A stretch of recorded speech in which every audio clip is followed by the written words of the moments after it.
नमस्कार दोस्तों। आज के हमारे AIR में जो इम्पोर्टेंट न्यूज़ थी वो हम देखेंगे और उनको इंटरकनेक्ट करेंगे हमारे प्रीवियस ईयर क्वेश्चन से और हमारे सिलेबस से। सबसे पहले हम जो इम्पोर्टेंट था, सबसे ब्रॉड लेवल पे यही था SCO का जो शिखर सम्मेलन है उसके बारे में, जिसमें उज़्बेकिस्तान का जो समरकंद शहर है उसमें हमारे SCO की जो शिखर सम्मेलन हो रही है, 22वीं बैठक हो रही है, उसके बारे में। तो सबसे पहले इम्पोर्टेंट क्यों हो जाता है हमारे सिलेबस में क्या है, जो GS सेकंड है, IR से रिलेटेड जो सिलेबस है, IR में जो अंतर्राष्ट्रीय जो संगठन है उनका कैसे देश के ऊपर प्रभाव पड़ता है, उनकी नीतियों का, या फिर जो देश के प्रति उनकी जो भी पॉलिसीज़ होती हैं वो कैसे इफ़ेक्ट करती है भारत की आर्थिक, सामाजिक, सामरिक जो स्थितियाँ हैं उनको।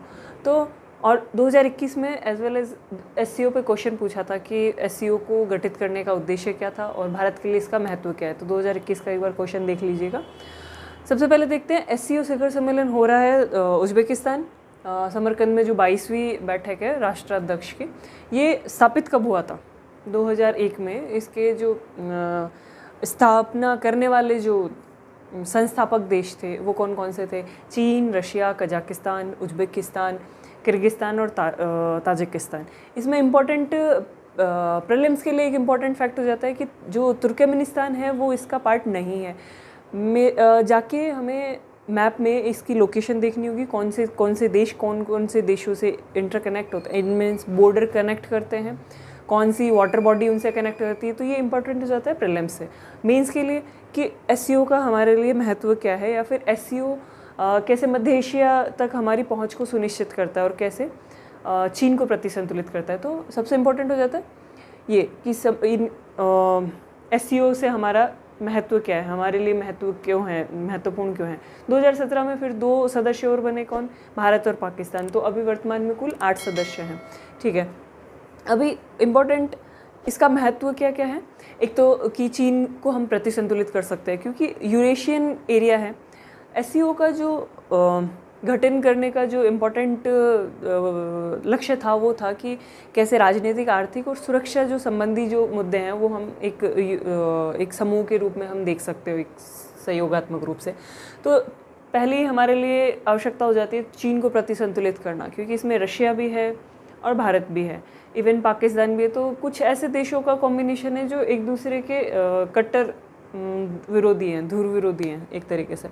और मध्य एशियाई देशों से हमारी आर्थिक ज़रूरतों के, हम अगर मध्य एशिया तक हमारी पहुंच बढ़ती है तो कहीं ना कहीं, जैसे एग्जांपल देते हैं, कजाकिस्तान लगभग 35% यूरेनियम का भंडार कजाकिस्तान में पाया जाता है। तो हमारी चाबहार के थ्रू अगर कजाकिस्तान तक पहुंच होती है तो बहुत बड़े स्तर पे हमारी जो ऊर्जा के लिए यूरेनियम का हमें इंपोर्ट करना होता है वो कहीं ना कहीं इम्पोर्टेंट रोल निभा सकता है वहाँ पर। तो SCO से इम्पोर्टेंट ये हो गया।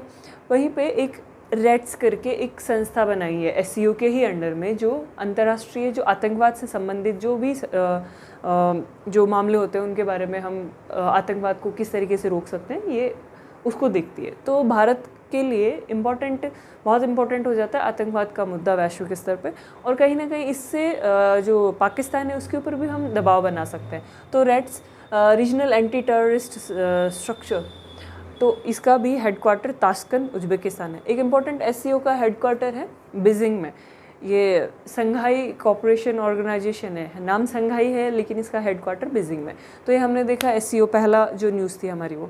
उसके बाद में दूसरी थी भारत और फ्रांस हिंद प्रशांत क्षेत्र में त्रिस्तरीय विकास सहयोग। तो भारत के लिए फ्रांस क्यों इम्पोर्टेंट हो जाता है? बहुत इम्पोर्टेंट एलाई है हिंद महासागर में भी, और हिंद महासागर में हम चीन को प्रतिसंतुलित करने के लिए भी इम्पोर्टेंट एलाई हो जाता है। तो इसलिए ये भी सेकंड जो GS सेकंड है, जिसमें द्विपक्षीय संबंध और कहीं ना कहीं चीन को प्रतिसंतुलित करना और हिंद प्रशांत क्षेत्र के लिए भी एक इम्पॉर्टेंट पॉइंट हो जाता है ये GS सेकंड के लिए।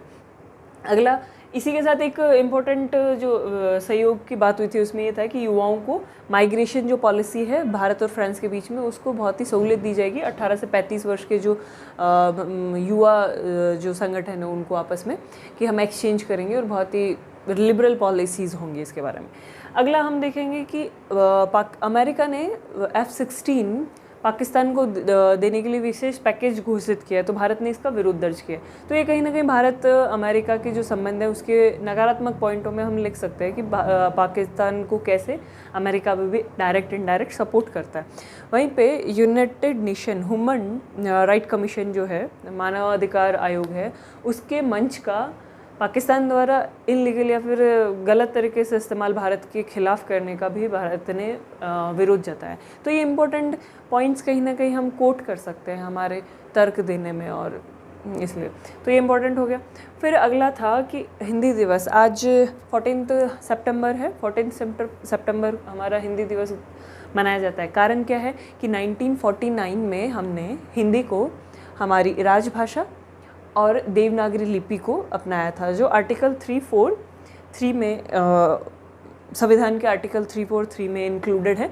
तो आर्टिकल 343 इंपॉर्टेंट हो जाता है प्रीलिम्स के लिए, देखते हैं। और प्रीलिम्स में जो इम्पॉर्टेंट हो जाता है कि राजभाषा, राष्ट्रभाषा और भाषा से संबंधित जो भी सेक्टर है उसको हम कंप्लीट कर लेंगे। उसके ऊपर हम कुछ क्वेश्चंस भी देखेंगे। G20 का हम राष्ट्रीय अध्यक्षता कर रहे हैं अभी हाल फिलहाल में, जो 2023 के लिए भारत इसकी अध्यक्षता करेगा। तो उसी की दिशा में जो हमारे शेरपा हैं अमिताभ कांत ने, उन्होंने कहा कि G20 का फोकस एरिया रहेगा इन्वायरमेंट, और इन्वायरमेंट में भी अगर कोई देश के स्तर पर अगर काम करते हैं तो उसके बजाय इम्पॉर्टेंट है कि व्यक्तिगत स्तर पर जो काम किया जाता है उसको प्रोत्साहित किया जाए। कैसे?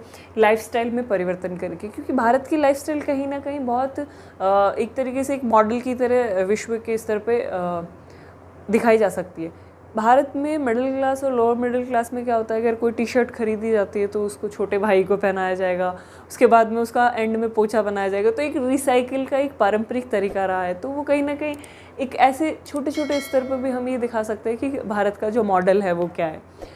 तो ये G20 का मुद्दा रहेगा हमारा। तो G20 के बहुत सारे इम्पोर्टेंट टॉपिक्स, पॉइंट्स आते रहेंगे डेली, क्योंकि हम राष्ट्रीय अध्यक्षता कर रहे हैं 2023 के लिए।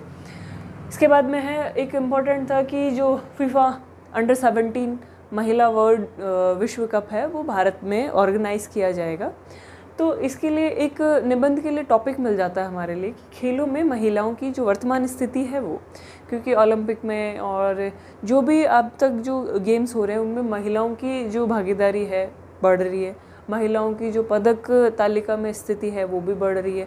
और जो खेलो इंडिया का जो था उसमें भी कुछ रिकॉर्ड तोड़े गए, लगभग 55-56 रिकॉर्ड तोड़े गए, उनमें से लगभग 51-52 रिकॉर्ड लड़कियों द्वारा तोड़े गए थे। तो ये भी एक प्रकृति को दिखा रहा है कि भारत की जो महिलाएं हैं या फिर जो उनको अगर अवसर मिल रहा है तो वो उसका भरपूर प्रयोग भी कर रही हैं।